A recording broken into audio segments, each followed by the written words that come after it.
अमीक जमाई साहब, मेरा सवाल बस इतना ही है कि बहराइच में केवल एक ही बयान, यही बयान के लाउड स्पीकर होगा तो इस तरह से आगजनी होगी। क्या ये जस्टिफिकेशन हो रही है जिस टूल किट की तरफ बीजेपी ने इशारा किया है? देखिए, टूल किट ये है कि जो बहराइच है वो गोरखपुर मंडल में आता है और हमारे आदरणीय मुख्यमंत्री जी का जिला है।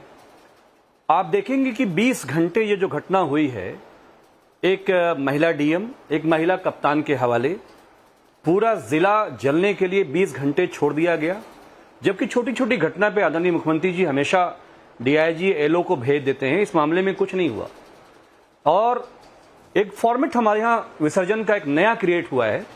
आप रामनवमी में देखिएगा कि मंच पे चाहे श्री रामचंद्र जी हों, चाहे लक्ष्मण हों, चाहे रावण हों, इसमें मुसलमान भी होते हैं, मिल मिला के होता है, बचपन से होता है, आज भी होता है।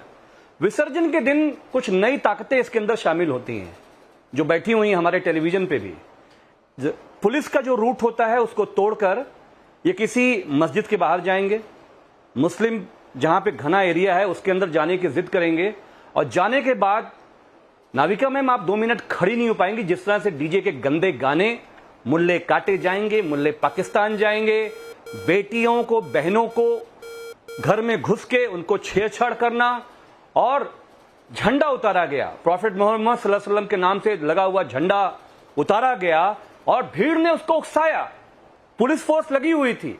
उकसाने के बाद उस नौजवान लड़के ने भगवा झंडा फहराया। विसर्जन मुसलमान की छतों पे क्यों आप करना चाहते हैं? एक रूट बना हुआ है, हिंदू मुसलमान मिलकर इसको सेलिब्रेट करते हैं, लेकिन एक दंगाई ताकत है जो डासना से लेकर बहराइच में उपचुनाव में जिसको मालूम है कि उसकी हार तय है। कुर्मी समाज आपके खिलाफ खड़ा है, दलित समाज आपके खिलाफ खड़ा है, कुर्मी विधायक को चाटों से पीटा जा रहा है, जो पीटने वाला है उसका फूलमाला से वेलकम हो रहा है। तो लॉ एंड ऑर्डर के मामले में आदरणीय मुख्यमंत्री जी कंप्लीटली 20 घंटा अपने जिले को जलते हुए छोड़ दिए। अब सोचिए कि एक डीएम, एक कप्तान इतना नाकारा है दोनों के दोनों कि एडीजी एलओ को बंदूक लहरानी पड़ रही है। वो पिस्टल लहराते हुए कह रहे हैं कि मारो गोली। 20 घंटे आप क्या कर रहे थे?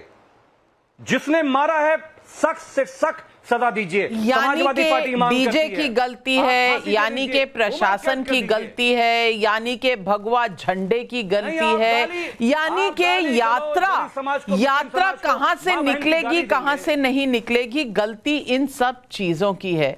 वैसे ये कौन से एरिया में पड़ता है राकेश त्रिपाठी जी, आप बता दें। और बता दें कि क्या 20 घंटे उत्तर प्रदेश की प्रशासन सोई हुई थी, जिस तरह से अमीक जमाई आरोप लगा रहे हैं? लेकिन नाविका बहुत संवेदनशील मुद्दा है और इस संवेदनशील मुद्दे पर अमीक जमाई बोलते समय एक तो फैक्चुअल चूक भी कर रहे थे और साथ साथ बहुत आपत्तिजनक बातें कही हैं। मैं आग्रह करूंगा कि कम से कम टेलीविजन पर इस तरह के आपत्तिजनक बातों को स्थान नहीं दिया जाना चाहिए, क्योंकि ऐसी बातें माहौल बिगाड़ने का काम करती हैं। मैं स्पष्ट तौर पर कहूंगा, इन्होंने कहा कि गोरखपुर मंडल में आता है, पहले भौगोलिक जानकारी ठीक करें। बहराइच गोरखपुर मंडल में नहीं, देवीपाटन मंडल में आता है। दूसरा, आपने कहा कि पूरा बहराइच जल रहा है, ये पूरी तरह से फैक्चुअल गलत है।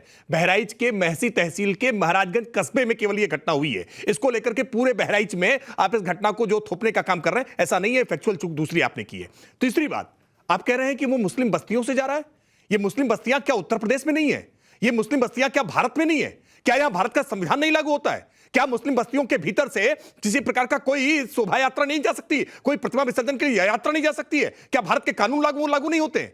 ये और आप कह रहे हैं कि मिलकर सेलिब्रेट करते हैं और उसके बाद कह रहे हैं नहीं, इस रास्ते से न जाने पाए, मस्जिद के सामने से न गुजरने पाए। ये किस प्रकार की संकीर्णता की सोच है? सच बात यह है कि समाजवादी पार्टी की ये जो डिवीजन वाली पॉलिटिक्स है ना, इस डिवीजन वाली पॉलिटिक्स के कारण ही ये स्थिति बनी है। अमीक जमाई, आपको जिम्मेदारी से सुन रहा था मैं, आप आपत्तिजनक बात आप कर रहे थे, उसके बावजूद जिम्मेदारी पूर्वक मैंने सुना है आपको। और हम शासन व्यवस्था में है, हम निश्चित तौर पर जिम्मेदारी से सुनना भी जानते हैं और जवाब देना भी जानते हैं। और स्पष्ट तौर पर सुन लीजिए, स्वर्गीय रामगोपाल मिश्रा की हत्या करने वाले हत्यारे पाताल के भीतर भी चुप कर बैठ जाएं। योगी आदित्यनाथ जी की सरकार है, खींचकर वहां से बाहर निकालने का काम करेंगे और मुकम्मल अंजाम तक पहुंचाएंगे। दंगा करने की कोशिश अगर कोई करेगा ना, तो उसको छोड़ने वाले नहीं है। उत्तर प्रदेश को हमने दंगों से मुक्त करने का काम किया है।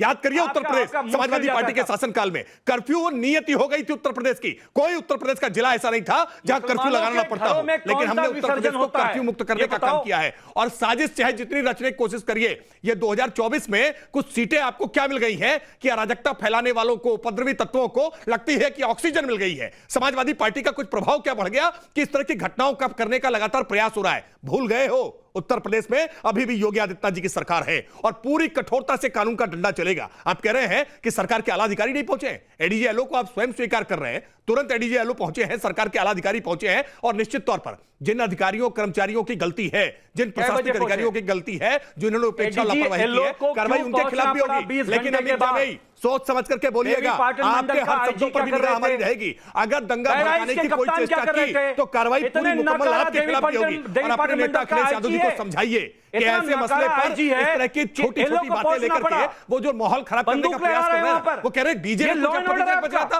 आप सबूत पेश करिए। डीजे में अगर कुछ आपत्तिजनक पेश किया गया है तो आप एफआईआर दिखाइए। जिन्होंने भी डीजे में आपत्तिजनक बजाया है उनके खिलाफ कार्रवाई करेंगे। सही बात कही राकेश त्रिपाठी जी। राकेश त्रिपाठी जी ने एक जो बात कही है 100% सही है। योगी आदित्यनाथ जी ने कहा है कि जिनसे चूक हुई है उनको भी नहीं बख्शा जाएगा और जिन्होंने उपद्रव किया उनको भी नहीं बख्शा जाएगा। लेकिन सवाल यह है कि अगर कुछ आपत्तिजनक था तो देश में पुलिस है, लॉ एंड ऑर्डर है, एफआईआर दर्ज कराइए ना। ये आपत्तिजनक अगर हो जाएगा डीजे तो उसके बाद आप एफआईआर नहीं दर्ज कराएंगे, बस ये उकसाने का माहौल बन जाएगा तो लोग आग लगा देंगे, गोलियां चला देंगे। ये कहां का न्याय है अमीक जमाई साहब। और दूसरा आरोप जो लगाया है, क्या आपका प्रभाव बढ़ा है ये ताकत पर प्रदर्शन पर है इस वक्त उत्तर प्रदेश में? देखिए, एक गरीब बच्चा जो पेशे से वेटर था उसको भड़काया गया, उसको उकसाया गया, क्योंकि विसर्जन जो है भारतीय जनता पार्टी को मुसलमान के घरों में करना था, बेटियों के साथ करना था मिलकर, और झंडा उतार के अपमानित करके करना था। विसर्जन वहां होता है। हम आपसे पूछ रहे हैं, हम तो कह रहे हैं कि जो दोषी है उसके खिलाफ कार्रवाई करते। 20 घंटे आपकी पुलिस देवी पाटन मंडल का आईजी कहां था? क्यों बहराइच को जलने के लिए छोड़ा गया? एडीजी लॉ एंड ऑर्डर का वीडियो तो 2 बजे का आया हुआ है, वो बंदूक लहरा रहे हैं। अमिताभ यश जी कितना बड़ा नाम है हमारे एलिट फोर्स का, उनको उतरना पड़ रहा है, फिर भी दंगाई कंट्रोल नहीं हो पा रहे हैं, फिर भी उपद्रवी कंट्रोल नहीं हो पा रहे हैं, घर फूके जा रहे हैं। राकेश त्रिपाठी जी, अगर बीजेपी कह रही है कि क्योंकि सीटें बड़ी हैं इसलिए टूल किट सक्रिय हो गया है, यहां बैठे दुष्यंत नागर जी आपसे बिल्कुल वाकिफ नहीं रखे। देखिए, मैं सिलसिलेवार तरीके से गिना सकता हूं कि कैसे अयोध्या में एक नाबालिग बच्ची के साथ गैंगरेप होता है, समाजवादी पार्टी के नेता का नाम निकल कर आता है और समाजवादी पार्टी का पूरा नेतृत्व उसको बचाने के लिए उतार आता है। कैसे कन्नौज में समाजवादी पार्टी के एक नेता के द्वारा रेप की कोशिश होती है, रेप किया जाता है और समाजवादी पार्टी का नेतृत्व उसको डिसोन करके फिर बचाव की मुद्रा में उतर आता है। सिलसिलेवार घटनाओं को देखेंगे तो 2024 के चुनाव परिणाम के बाद से तमाम उपद्रवी तत्व, अराजक तत्व जो समाजवादी पार्टी से डायरेक्ट जुड़े हुए हैं, वो आपराधिक गतिविधियों में लिप्त पाए जा रहे हैं। उनका कहीं ना कहीं मनोबल बढ़ा है, उनको यह विश्वास हो गया है कि लोकसभा में हमारी सीटें बढ़ गई हैं तो विधानसभा के चुनाव में 27 में हम फिर जीत जाएंगे, इसलिए कोई भी हम अब काम करेंगे तो आप अधिकारियों पर हमारा दबाव रहेगा, हमारे खिलाफ कार्रवाई नहीं होगी, हमारा नेतृत्व हमारे साथ खड़ा होगा। और आप अखिलेश यादव जी का बयान देखिए, अखिलेश यादव जी डीजे को दोष ठहराने का काम कर रहे हैं कि डीजे गलत बजा था इसलिए वहां निकाल करके गोली मार दिया गया और गोली मार देने को जस्टिफिकेशन देने का एक परोक्ष रूप से काम कर रहे हैं। यह बहुत दुर्भाग्यपूर्ण है। किसी भी तरह की राजनीति में हिंसा को जायज ठहराने के लिए अगर कोई कारण निकाला जा रहा है तो बहुत दुर्भाग्यपूर्ण है। अगर कुछ गलत हुआ है तो गलत की शिकायत करिए, शिकायत पर अगर शासन कार्रवाई ना करे तो आप धरना प्रदर्शन आंदोलन करिए, लेकिन बिना शिकायत किए अगर उपद्रव कोई कर रहा है, हिंसा कोई कर रहा है, वहां मां भगवती की प्रतिमा को तोड़ा गया है, पथराव करके मां दुर्गा की प्रतिमा को तोड़ा जाएगा, लोगों की भावनाएं भड़कती है इस बात से, इस बात को जानते हुए। और ये केवल यूपी में नहीं हुआ है, आप पश्चिम बंगाल में देखिए, आप बिहार में देखिए, राजस्थान में देखिए, मध्य प्रदेश में देखिए, गुजरात में देखिए, कई राज्यों में, तेलंगाना, आंध्र, कर्नाटक, सब जगह दिख रहा है। एक बिल्कुल ट्रेंड दिखाई पड़ रहा है कि हिंदुओं का कोई त्योहार होगा, गणेश प्रतिमा हो, दुर्गा प्रतिमा हो, आप विसर्जन करने का प्रयास करेंगे, कांवड़ यात्रा निकालने का प्रयास करेंगे, भांति भांति प्रकार से उस पर रिस्ट्रिक्शंस लगाए जाएंगे शासन के द्वारा, और उसके बाद उस पर उपद्रव किया जाएगा, पथराव किया जाएगा। आप डीजे मत बजाइए, आप उसमें ढोल मजीरा मत बजाइए। क्या सब यात्रा निकल रहे हैं क्या? ये भारत उत्सवों का देश है, परंपराओं का देश है, त्योहारों का देश है। हम पूरी ऊर्जा के साथ मनाएंगे, और कोई अगर गड़बड़ी फैलाने की कोशिश करेगा तो कानून का डंडा पूरी कठोरता से चलेगा। जवाब दीजिए।